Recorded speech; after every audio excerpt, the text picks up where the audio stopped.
In this video, we will be presenting over the Rossetti Infant-Toddler Language Scale. The author of our test is Dr. Louis Rossetti. The publisher is Linguist Systems Incorporated, and its headquarters are located at 3100 4th Avenue, East Moline, Illinois. Their website is www.linguistsystems.com, and the cost of the assessment is $116. The Rossetti Infant-Toddler Language Scale was created to provide the SLP with a criterion-referenced, comprehensive, easy-to-administer, and applicable tool to assess the pre-verbal and verbal aspects of communication and interaction in young children. It measures 6 language components specifically, which are interaction attachment, pragmatics, gestures, play, language comprehension, and language expression. The age range for this assessment is birth to 3 years, or 36 months.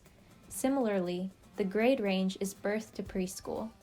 The administration time varies depending on the client and therapy techniques of the experimenter, but the best estimate is 10 to 30 minutes per subtest. Regarding administration of the assessment, there are select examiner qualifications to be followed. The test must be administered by a member of the Infant-Toddler Assessment Team. The examiner should have thorough knowledge of child development and language, but does not have to be a specialist in language assessment. And the examiner's goal throughout testing is to encourage the occurrence of specific behaviors from the child rather than to control how a behavior is obtained. The scale may be administered in the home, diagnostic center, school, clinic, or hospital setting with the child's primary caregiver present. A great deal of materials are needed to complete the assessment, including toys, common objects, dolls, utensils, crayons, picture cards, and so on, and the materials needed vary with the age of the client. The subcategories for age are birth to 12 months, 12 to 24 months, and 24 to 36 months. Before the assessment, a parent questionnaire should be completed. This form provides information about the child's past and current skills to determine where to begin testing. Next, the examiner should compile a language sample or list of the child's vocalizations, limitations, and communicative attempts through a period of observation of the interaction between the caregiver and the child. Then, the examiner should interact directly with the child to try to elicit the remaining items on the scale. Bathroom breaks, snack breaks, and short rests are allowed.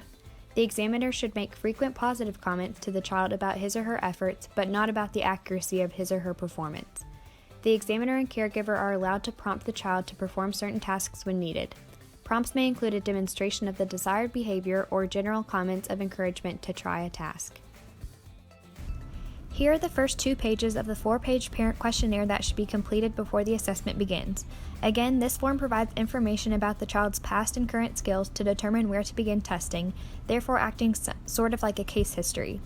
Under the Interaction and Communication Development section, a few examples of questions that are asked include: was your child ever separated from caregivers for a long period of time? Did your child require frequent hospitalization? And did your child resist cuddling? Under the Comprehension and Understanding section, a few examples of questions that are asked include: is your child easily confused when there are many things taking place around him or her? How does your child respond when you give him or her directions? And how does your child respond to simple questions? There are 6 subtests to this assessment. The Interaction Attachment subtest assesses the cues and responses that reflect a reciprocal relationship between the caregiver and child. When a clinician assesses a 15 to 18-month-old during this subtest, one of the items they might look for is if the child retreats to the caregiver when an unfamiliar adult approaches. To do this, the clinician may observe the child's reaction if an unfamiliar adult approaches and tries to interact with them. The clinician would take note of what the child does when the unfamiliar adult approaches him or her and whether or not the child returns to the caregiver after the encounter. The Pragmatic subtest assesses the way the child uses language to communicate with and affect others in a social manner.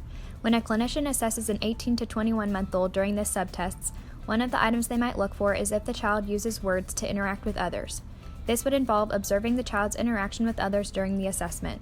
To elicit this behavior, the clinician might engage the child in conversation during play. The clinician might note the child's pattern of initiating conversation and responding to the conversation of others. The Gesture subtest assesses the child's use of gesture to express thought and intent prior to the consistent use of spoken language. When a clinician assesses an 18 to 21-month-old during this subtest, one of the items they might look for is if the child puts on or takes off clothing. To elicit this behavior, the clinician might remove one of the child's shoes or socks, untie the lace of his second shoe, and prompt the child to remove that shoe. Or, to report this behavior, the clinician might ask the child's caregiver something like, What clothes does your child try to take off or put on by himself? The play subtest assesses the changes in a child's entertainment that reflect the development of representational thought. When a clinician assesses an 18 to 21-month-old during this subtest, one of the items they might look for is if the child groups objects in play. To do this, the clinician might observe the child's play with toys during the evaluation or ask the child's caregiver something like, "Does your child sort similar toys into groups as she plays? Which toys does she group together?" The language comprehension subtest assesses the child's understanding of verbal language with and without linguistic cues. When a clinician assesses an 18 to 21-month-old during this subtest, one of the items they might look for is if the child can identify 4 body parts and clothing items on themselves. To elicit this behavior, the clinician might ask the child to point to body parts or clothing items on himself as they are named. To report this behavior, the clinician might ask the child's caregiver something like, "Which body parts or clothing items can your child point to on himself when you name them?"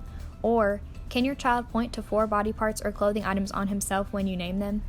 Finally, the language expression subtest assesses the child's use of pre-verbal and verbal behaviors to communicate with others.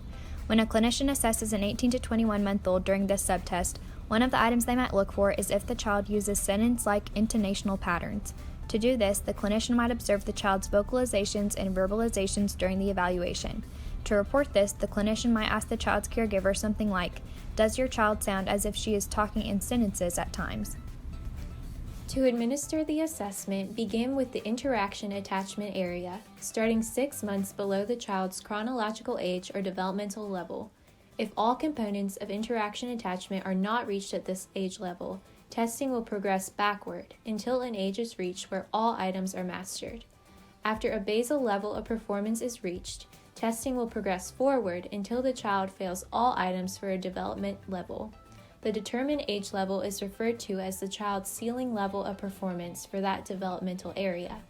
The experimenter should repeat the procedure of establishing a basal first and then a ceiling for each developmental area. A possible mnemonic for recording responses is OER.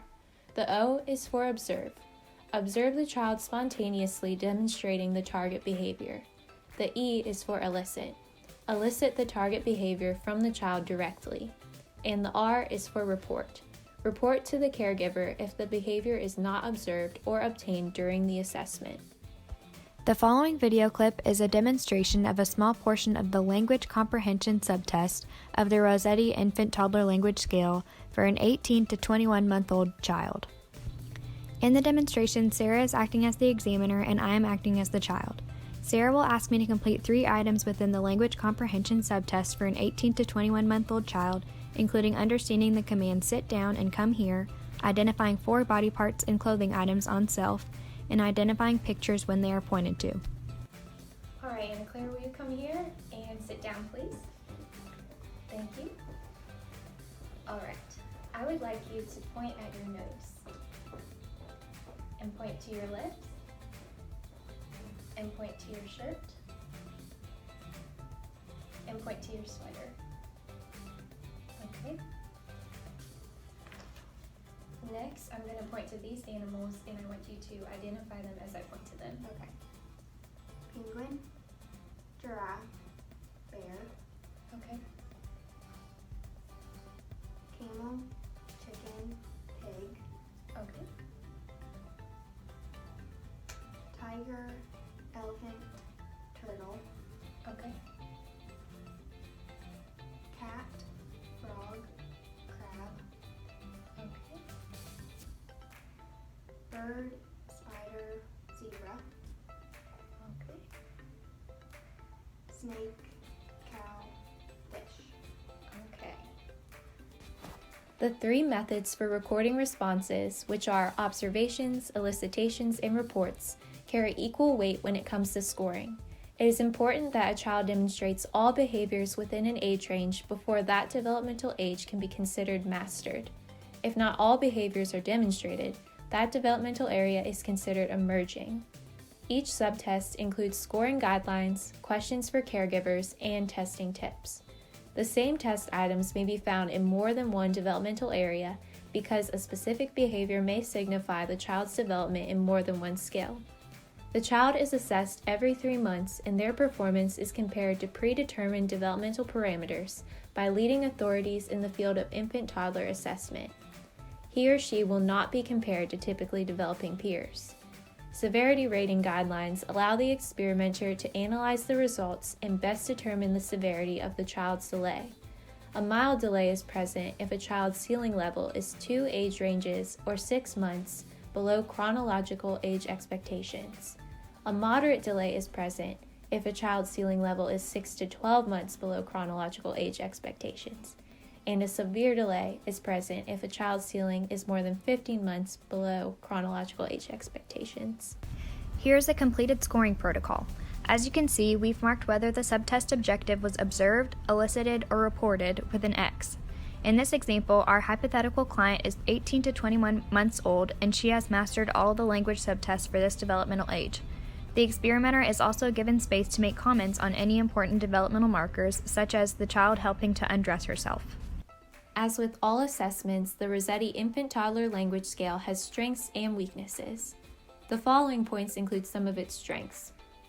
It consists of several subtests, each targeting a key component of language.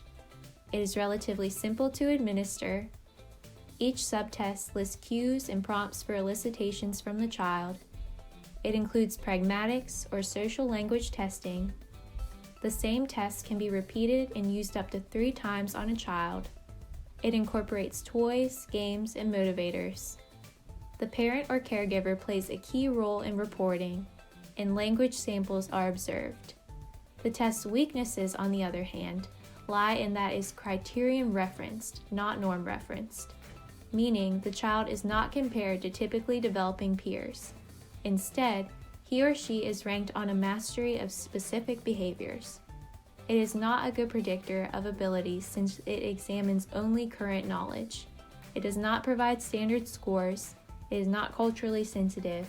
It requires an extensive list of materials, and research on this test's overall effectiveness is limited.